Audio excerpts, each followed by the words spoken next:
রাতের বেলায় এক চোর এক ঘরের মধ্যে ঢুকেছে চুরি করার জন্য। চোর দেখে ওই ঘরের মধ্যে এক বুড়ি মহিলা ঘুমিয়ে আছে। এখন চোরের নড়াচড়ার খসখসানি শব্দ শুনে হঠাৎ করে সেই বুড়ি মহিলার ঘুম ভেঙে গেল।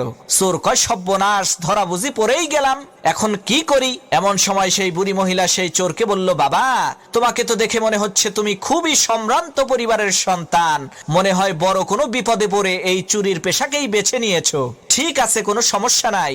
এই যে দেখো, আলমারির ৩ নম্বর বাক্সের মধ্যে ৫ ভরি স্বর্ণ আর ৭০,০০০ টাকা আছে, এগুলো তুমি নিয়ে যাও। আমি বাঁচবই আর কয়দিন, এত টাকা পয়সা দিয়ে আমি করবোটা কি? আর বাবা, তুমি যাওয়ার আগে আমার কাছে এসে একটু বসো।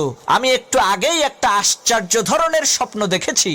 এই স্বপ্নের মানেটা আমি বুঝতে পারছি না, তুমি একটু বলো তো এই স্বপ্নের মানেটা কি?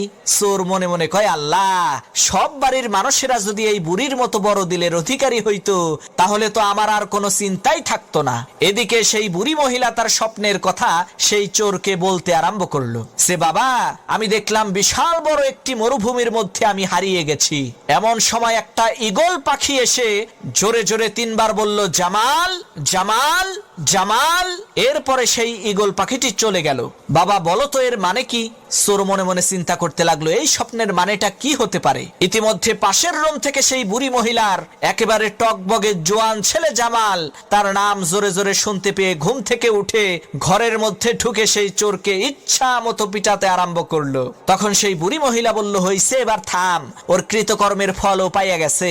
তখন সেই চোর বলল, না ভাই, থাইমো না, আমারে আরো মারো, যাতে ভবিষ্যতে আমার মনে থাকে শালার আমি একটা চোর, স্বপ্নের ব্যাখ্যা করার কোনো জ্যোতিষী না।